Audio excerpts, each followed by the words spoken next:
welcome to another module in this massive open online course. So, we are looking at the complex pre-envelope and complex envelope or the complex baseband equivalent of a passband signal. Let us continue that discussion today. Let us look at the complex pre-envelope and the complex baseband equivalent of a quadrature carrier modulated signal, that is a QCM signal. So, let us start by considering a QCM signal. We already seen QCM.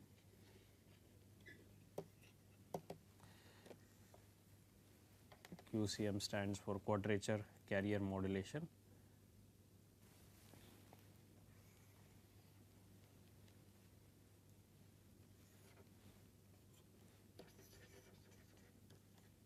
QCM denotes quadrature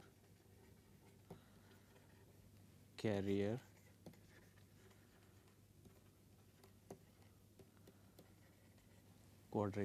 modulation. And a QCM modulator, there is a quadrature carrier quadrature. Remember QCM, we said quadrature carrier modulation is there is a carrier cosine 2 pi fct, all right, and another carrier sine 2 pi fct. The phase difference between these two carriers is pi by 2 or 90 degrees. Therefore, these two carriers are in quadrature, hence they are orthogonal, and two independent message signals can be modulated on these quadrature carriers, all right. So, that is the basic description of quadrature carrier modulation. Okay. So, let us recall that a quadrature carrier modulated signal x t is given as x t equals, well, x I t cosine 2 pi f c t minus x q t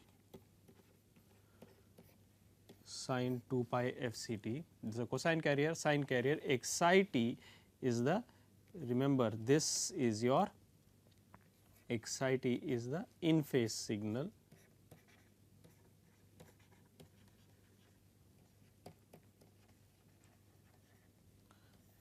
and x q t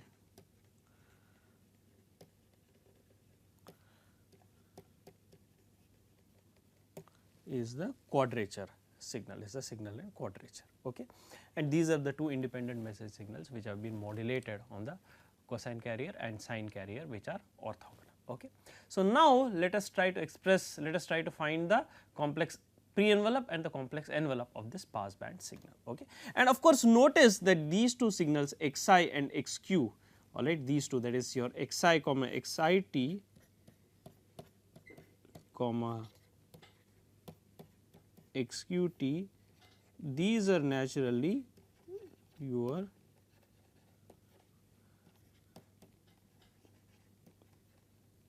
baseband signals, that is they are centered on the 0 frequency, and therefore, they are modulated on the carriers, all right. So, these are basically are centered at 0 frequency and have maximum frequency FM, that is from minus FM to FM, both the in phase and quadrature message signals. Okay.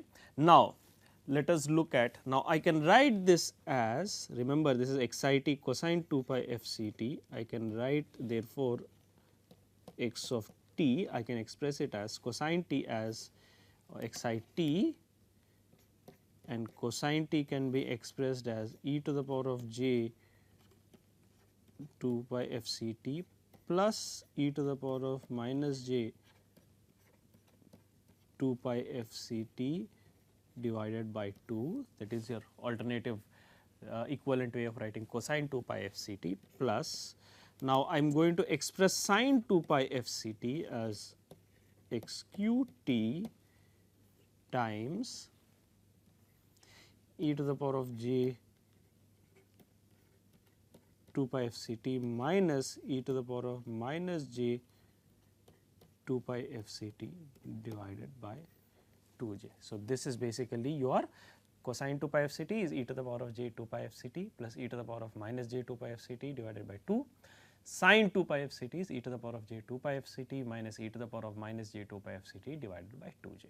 Now, let us collect the terms belonging to e to the power of 2j 2 pi f c t and the terms belonging to e to the power of minus j 2 pi f c t separately, all right. So, I can write this as, well, x I t, that is I can write it extracting the terms corresponding to e to the power of j 2 pi f c t, half, there is a factor of half, times x I t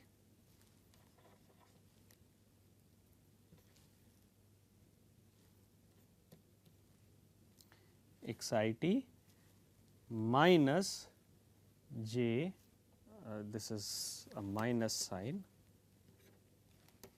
sorry, this is a minus sign over here, and there is a factor of half x I t plus j x q t into e to the power of j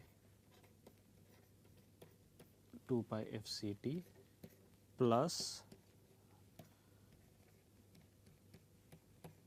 half x I t minus j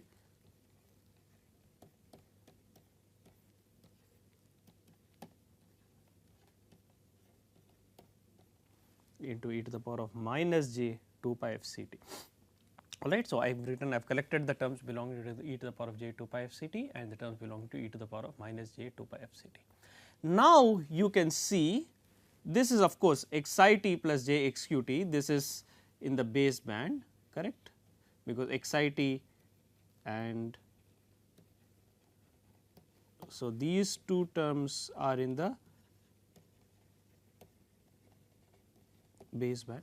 Now e to the power of j 2 pi f c t, this shifts base band to f c, alright. So this is the modulation property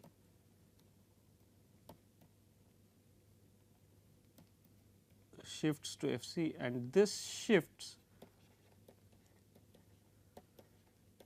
to minus f c. Therefore, if you look at the so we have a baseband component, there is x I t plus j x q t and x I t minus j x q t, these are the two baseband components. Multiplying by e to the power of j 2 pi f c t shifts it to the positive frequency, that is positive frequency band centered around f c. Multiplying by e to the power of minus j, multiplying by e to the power of minus j 2 pi f c t shifts it to minus, correct, minus f c, that is the negative frequency band. Therefore, the positive frequency band of this passband signal corresponds to the first component, right, x I, that is half x I t plus j x q t e to the power of j 2 pi f c t, that is if you look the signal corresponding to the positive frequency band centered around f c, that is basically this half x I t plus j x q t e to the power of j 2 pi f c t.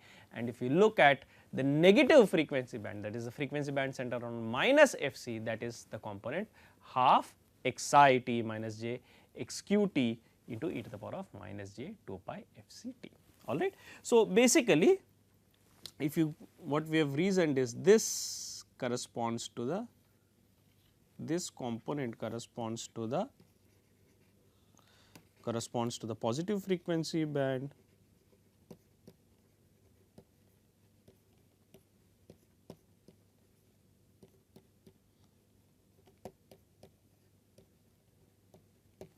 that is x f for x f greater than 0, this corresponds to the negative frequency band, that is this term which is x I t plus j x I t minus j x q t to the power of minus j 2 pi f c t, this corresponds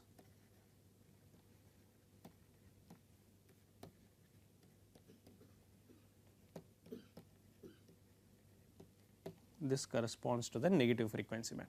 Therefore, now realize that the complex pre-envelope basically is twice the spectrum of the complex pre-envelope is twice the spectrum corresponding to the positive frequency band of the signal, correct.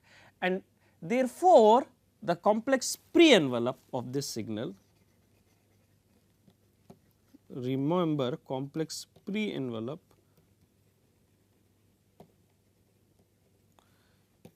equals twice the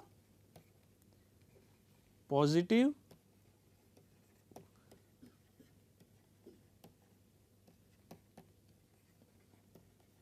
frequency band signal, which is basically equal to twice. We have already isolated the signal corresponding to the positive frequency band. So, this is twice into half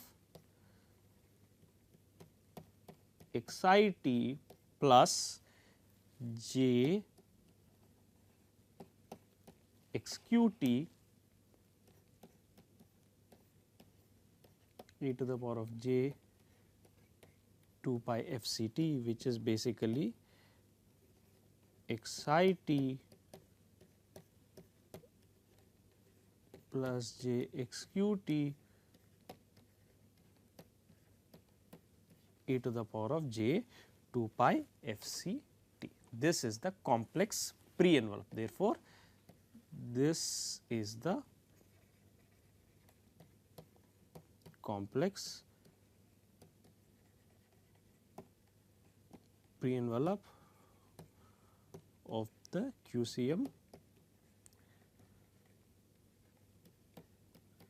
signal xt, that is xit plus j xqt e to the power of j 2 pi fct. Let us also denote this by xp of t, that is, if I can call this as xp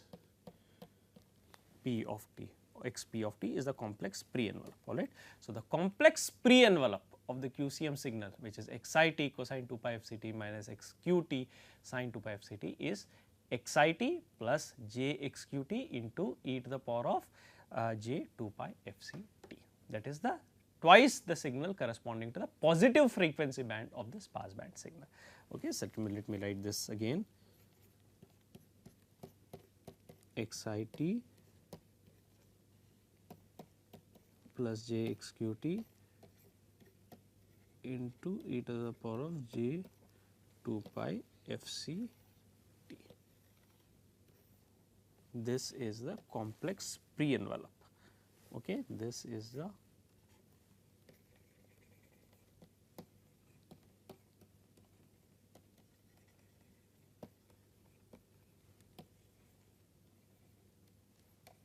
the complex pre-envelope of xt. Now, the complex baseband equivalent is given by the complex pre-envelope and shifting it by minus f, that is shifting it by minus fc or shifting it by fc to the left, that is multiplying by e to the power of minus j 2 pi fct. So, therefore, complex baseband or the complex envelope x tilde t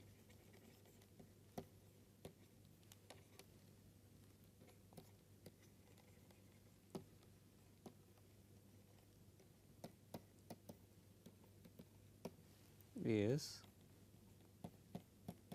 x tilde t is the complex pre-envelope into e to the power of minus j 2 pi fct, which is xt xit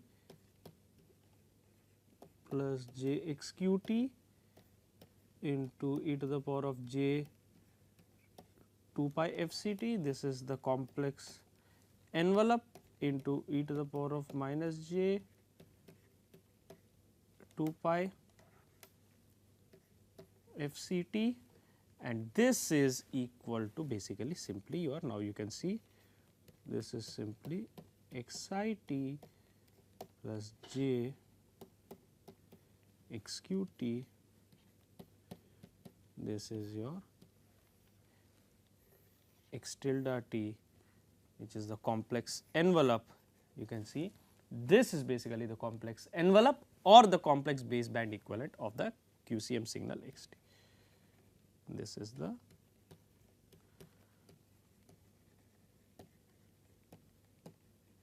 complex envelope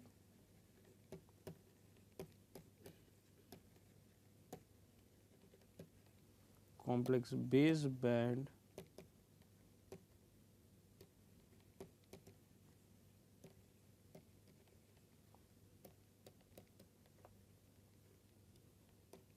of the QCM signal, the quadrature carrier modulated signal x of t.